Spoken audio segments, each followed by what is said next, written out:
Hi, I'm Julia, and welcome to my garden.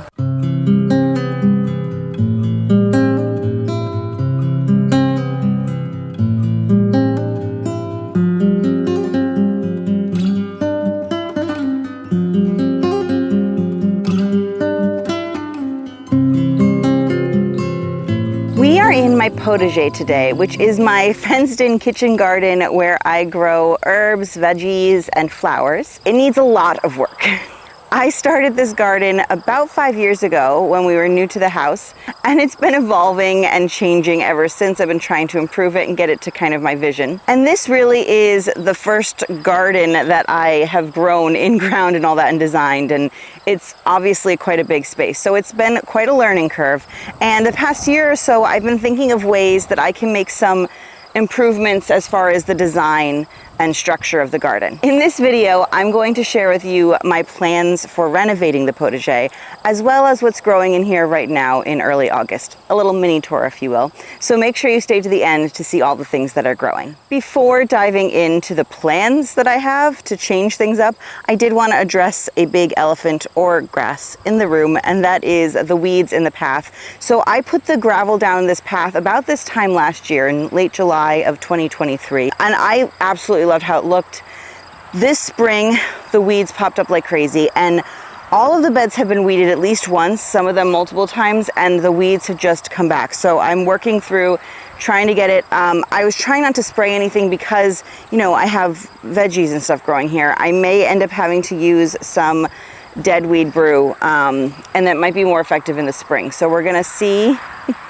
I'm going to work on that, and I'm going to work on continuing to weed, and we'll just see how it goes. If anybody else has any tips of some, you know, organic or more natural solutions, because I don't want chemicals hurting my crops, obviously. So yeah, let me know if you have any ideas for this, because I do love the gravel in the paths, and I'm not quite ready to give it up yet. But that is one thing I wanted to address, because you will see all the weeds and grass blocking paths. The renovations and changes that I want to make to the potager are based on preferences I've noticed and issues I've had in the potager. So I'm going to talk you through them. And the first is, I really enjoy growing in raised beds, especially the tall raised beds. Our native soil is very heavy clay. And so I bring in a fluffy raised bed mix for my raised beds, which makes it so much easier to plant in, easier to weed. We still get weed pressure in the raised beds along with the in-ground gardens, but I find it easier to get all the roots out.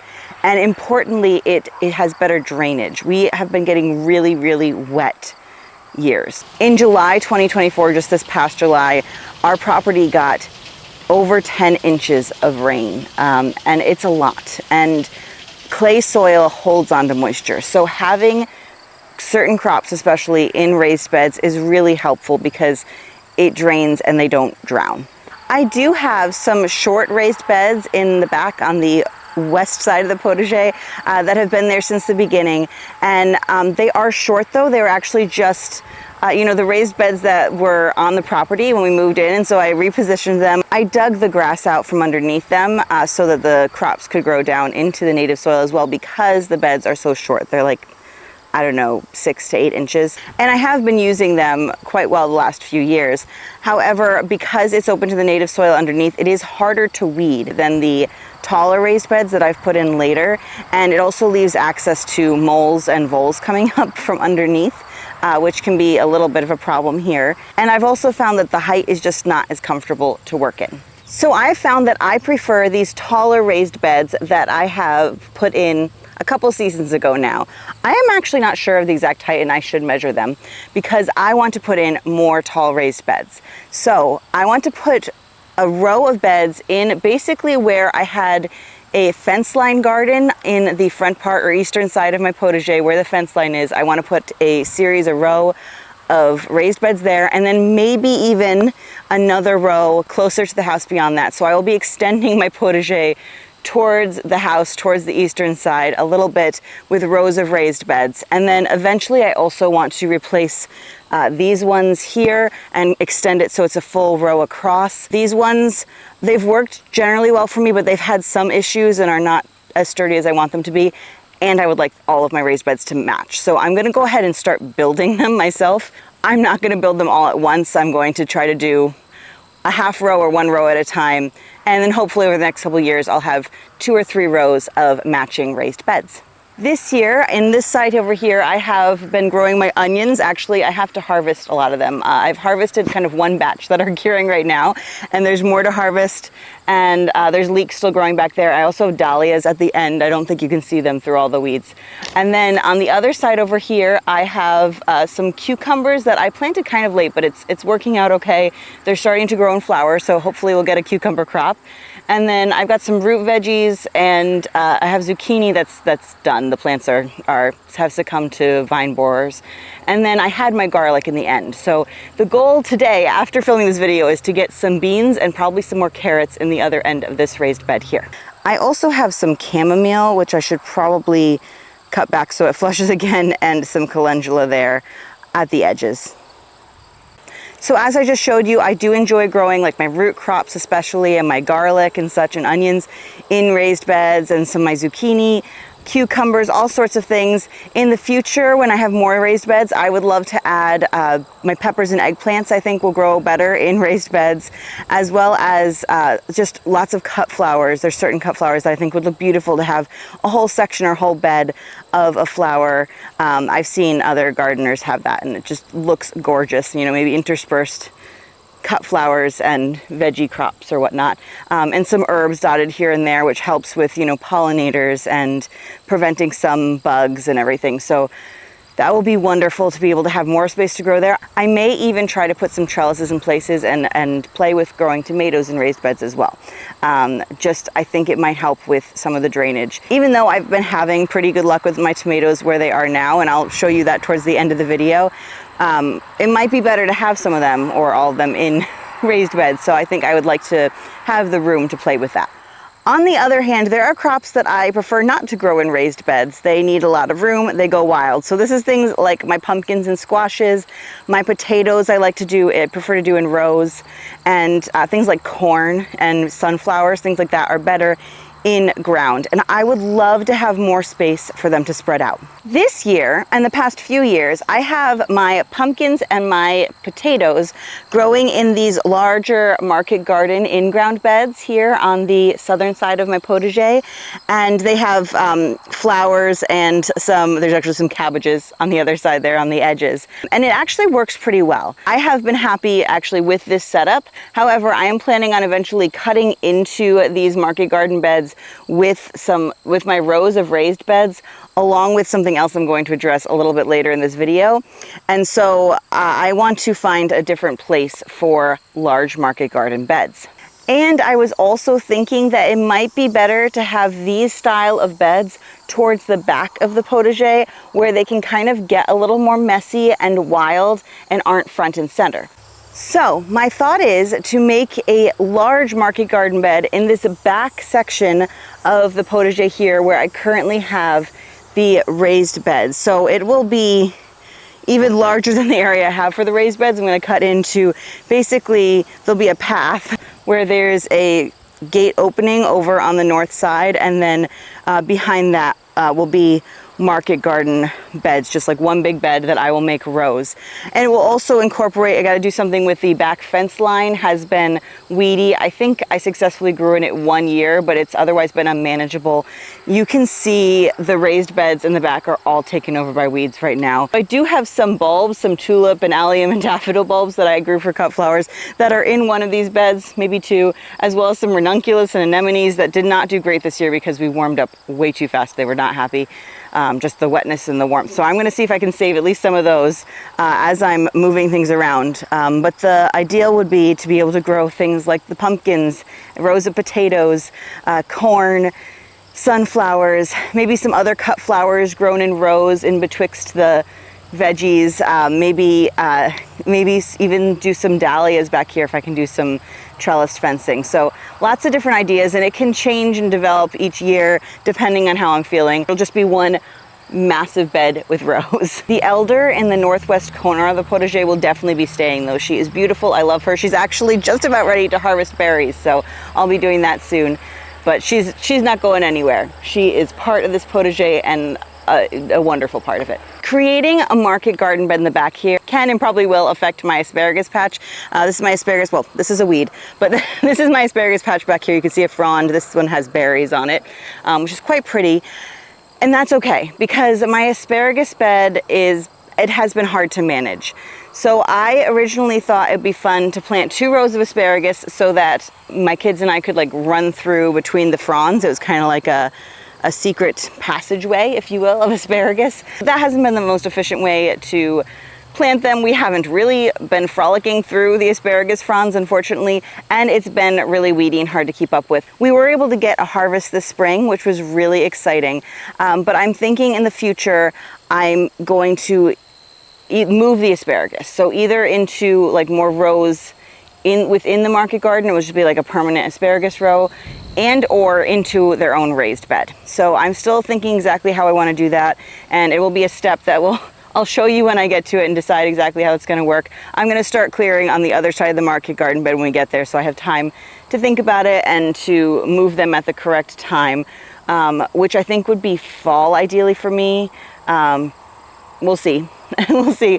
So that might be something that has to move next year. I'm going to do more research on it. But I think moving them and changing how this is set up will make it easier to harvest the asparagus, as well as we can use this whole space more efficiently. Another issue I've had is lack of a good seating area. So Jess at Roots and Refuge Farm says that the best thing for a garden is the gardener, and that you should put places to sit all around your garden so that you're in them and observing them and enjoying them. And I think this is wonderful advice, and I have been trying to put more seating areas around all my garden spaces.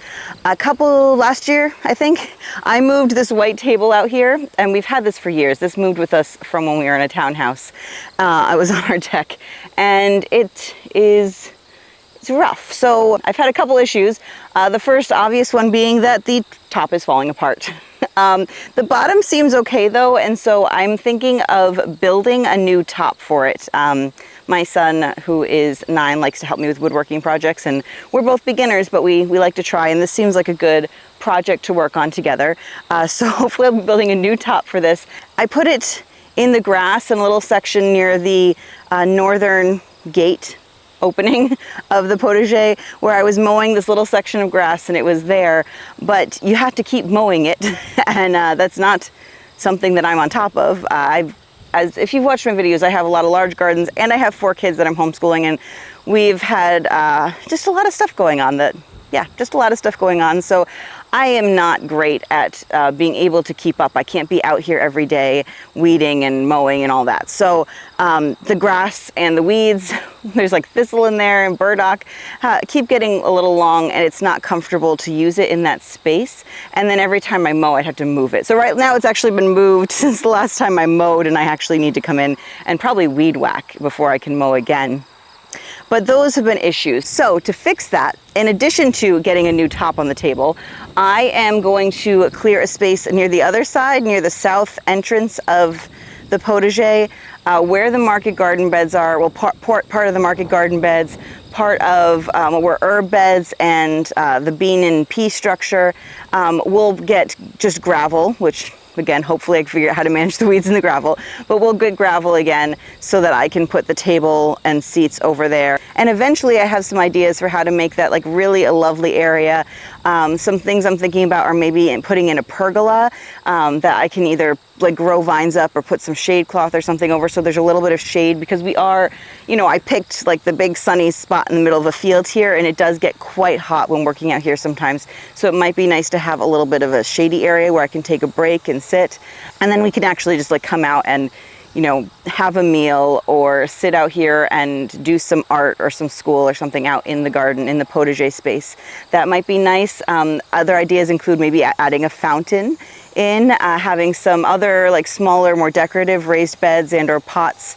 So lots and lots of ideas going on in my head. Those are kind of more of the icing on the cake kind of ideas. So those are gonna come later. But at minimum, I do wanna have a clear space and a working table and chairs.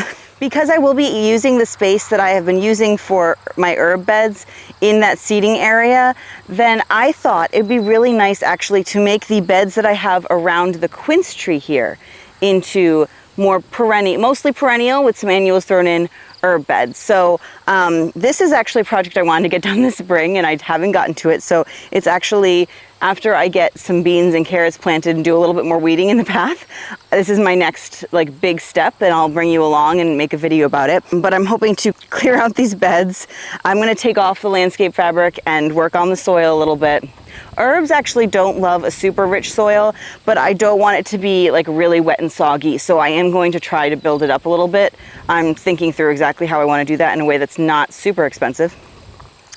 In the corner, over in that direction, I have a edible flower bed that's going to stay that. I think I really enjoy it. But right now it's smaller because it was part of another circle over around my, I had an herb circle, if you will, as well. And so I want to expand that so that all of the beds around the quince are the same. They will be kind of like a rectangle with a corner eaten out of it for the circle in the middle here. And the herbs that I have growing, a lot of them have suffered quite a bit from a lot of the rain we've had, and I just haven't even touched them this year. So the weeds are insane over there.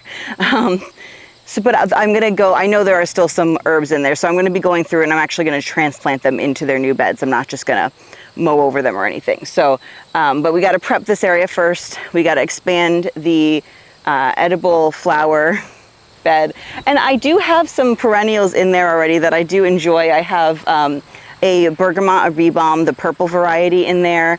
I actually put in some hollyhocks last year. I didn't realize they were edible. And I had some like of the black or chocolate hollyhocks in there blooming. You can't even see them now, unfortunately, and they've gone to seed. And then I have some like violets and pansies and stuff that pop up. So yes, the goal is this fall. This is one of my top goals, is to work on these herb beds. And I have some herbs in like my green stock and such that will be moving here. So if I can get them in the fall, they hopefully will come back in the spring. And then next year I can really enjoy and work on these herb beds and share that more with you. I would actually love to put some wattle fencing around each of the bed. That's where you have like the sticks and you weave more bendy branches through it. It's like a lot of old gardens, like old English gardens, old European gardens. You can see some of that. It's a cool technique. I'm not sure that I have either the materials or the time to do that fully around each of the herb beds right now, but I might just start on like one side of each or something, or temporarily put up some other form of edging, because I think it would be nice to have the edging there. It seems that a combine harvester just started up nearby, so I apologize for loud noises. Hopefully my mic is making this okay. There you go, picture. Wow. Yeah. Do you like watching it? Yeah. Yeah. Still wow. It is so loud. The final big part of the renovation will be changing the fencing. So the fencing we have now, we put up when we first put the garden in. We used 4x4 posts in the corners and where the gates are, the gate openings right now. And then we used T-posts in between them and just like a roll of fencing. I don't know how big. It's like maybe a 2-inch by 1-inch opening fencing. You know, rolls we could find at our local big box store that my husband helped me and we put it up. We do need some fencing in this space because we do have a lot of critters. We've got rabbits, which have figured out where the gate openings are, so they've been in there quite a bit this year. We've got groundhogs, and the fencing we have seems to have been enough to deter them. Occasionally one will get through like a gate opening and get a little confused, but there's enough other stuff around here that it hasn't been a problem. Of course, this would work better with gates, so that's something that needs to be addressed. But to be honest, I would love a more attractive fence. So we're gonna have to redo part of it either way, because I'm planning on adding those raised beds to the front here. So that next row of raised beds that I'm adding, hopefully to get started this fall, is gonna be right where the fence line is right now. And then possibly, I haven't decided yet, doing another one just in front of that. So the fence line would have to bump out by a little bit on this side. And then I might also bump it out a little bit on the southern side there, just because of the measurements of the raised beds and and how the spacing is looking. I've been doing some measuring and some playing on graph paper with that. And then the rest, for right now at least, I'm planning on leaving essentially where they are on the other two sides. On our northern side, I can't really go out any much farther, maybe a foot or something if I wanted to do it outside where the fence line is now, but there are water and electricity lines coming through over there, so that's why that fence is where it is. I am thinking of maybe doing either a picket fence or a split rail fence. Laura at Garden Answer has a really good example of a really cute picket fence with the arbors around her little veggie garden. The first one that she did before she got all the space and does like lots and lots of row gardens now. But it's really cute.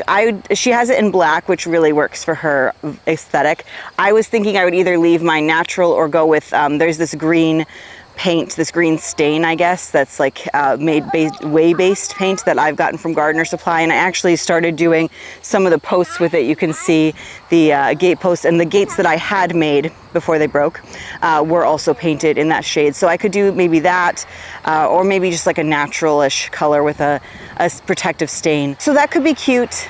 But also in our area, I feel like split rail fencing would look really good, where in a more rural, like farm area, and you see split rail fences around, and they just like the vibe would work well. Either way, I would put hardware cloth, the metal cloth that has like the really tiny holes, and it's pretty strong. I would attach that to the backs of either one of the fencing. I've seen it done with both, so that we can prevent the bunnies, because baby bunnies can actually get through my current fencing, the bunnies, the groundhogs, at least deter them. If the groundhogs are really determined to like get in there, they might be able to, but I need some deterrence. If we do have some deer pressure around in our other parts of the garden, they haven't found the need to get in here. If that's the case, I might be able to add some like taller like poles or something with some fencing, so looking into that. But yeah, I would definitely do hardware cloth on them. I will definitely have gates, but there's some really cute gate ideas, so I'll post some of them here, some pictures of some inspiration. I love some of the ones where you have like the solid wood paneling and then you have cutouts of designs. Like I would love to have maybe like a little sun and or moon, something like that, or some little flower design, or just like a simple like fence that looks kind of like it goes with the split rail fence, or something like that. So there's lots of really cute options, I think.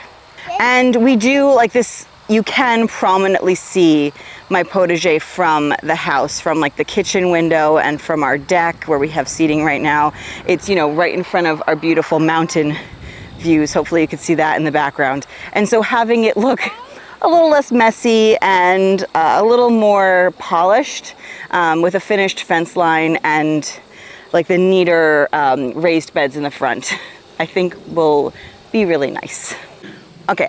I also think it would look really lovely to have, at least on this side facing the house here and the side facing the driveway, to have some perennial beds on the outside of the fence line.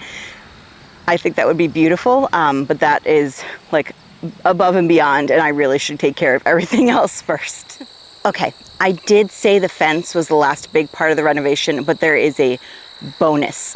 Okay, so I am hoping, I am going to try to manifest that within the next 5 years or so, I can get a greenhouse, an either hoop or polytunnel style greenhouse back here in the potager. Right now I'm looking at my quince tree towards the house, like I'm behind the quince tree, and this is the back section that is currently raised beds and will be turned into a market garden. And I'm hoping that this section here, this I guess this side of the market garden, or part of it, maybe like a third, would be a hoop house style greenhouse. The top contender brand I'm looking at right now is Planta Greenhouses. I'll put a picture in here so you can get a sense. Those are my plans. I know it is a lot and ambitious. I am excited to get started, and it's just going to take a couple years for me to have the time and resources to get it all to where I'm thinking, and that's okay. I intend on this video being the first in a series where I take you along as I make these changes to the potager. So I do hope if you're not already subscribed, you'll do that. But don't go yet, because I want to show you a few things we haven't seen that are growing right now in the potager.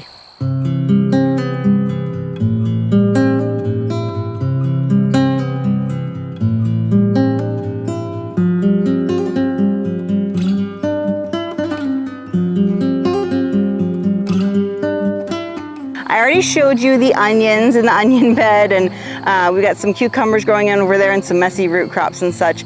I haven't shown you the tomatoes. These are like a big portion of what is growing in here this year. Is I have, I think, 4 rows of tomatoes, and then I have 2 rows really, of peppers and eggplants. And I do have basil growing under at least 3 of the tomato rows here as well. I love to grow lots and lots of basil. It is one of my favorite herbs, and I dry a bunch to get us through the season of cold, and I love to use it fresh as well.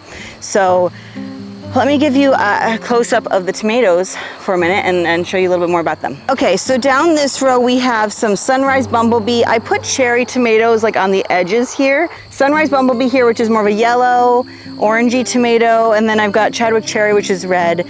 I've got Purple Bumblebee, which is like a darker colored cherry, and then although they're a little bit bigger than the normal cherries, and then another Chadwick Cherry, the red one there.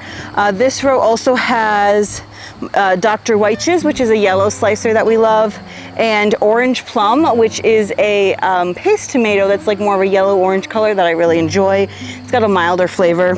I also have some small dwarf Greek basil and large leaf lettuce, like lettuce style basil, in this row here.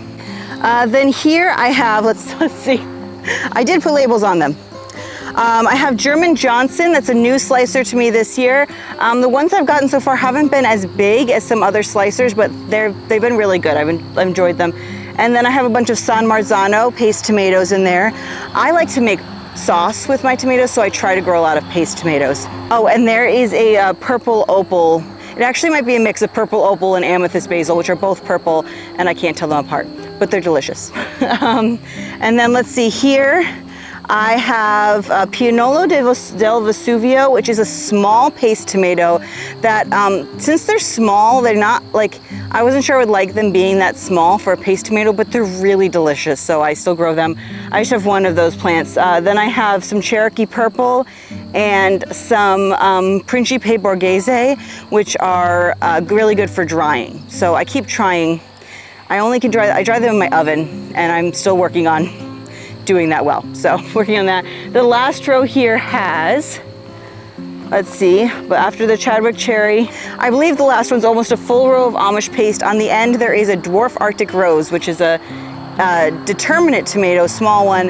It's the first time growing it. I don't know if I have any fruit on it yet, so haven't tried it yet. I have a bunch of peppers here. I have some habanadas, which are like the not spicy habaneros.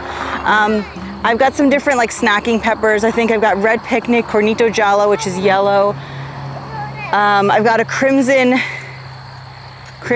Carillion, which is a red bell pepper. Most of these are all sweet peppers. I do have a jalapeno pepper down there because I want to try making salsa with my daughter. My daughter loves salsa.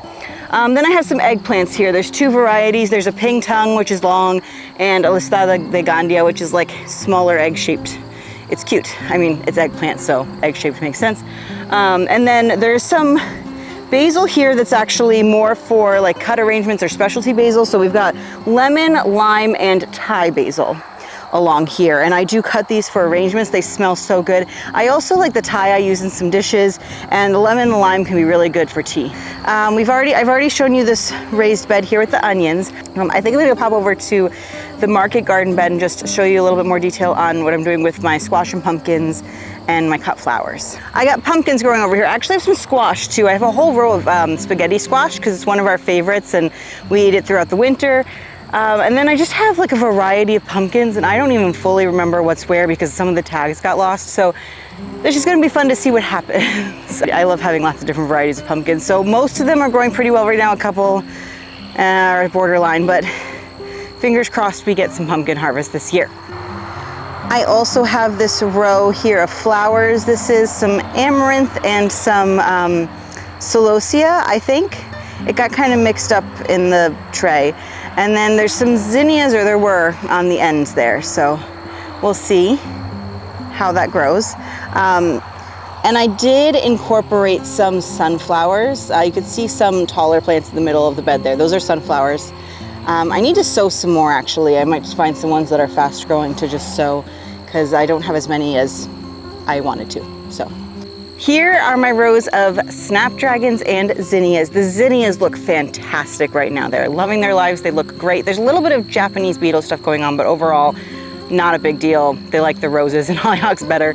And then my snapdragons are looking really sad. They do not like the heat that we've been having. This year has been super hot here.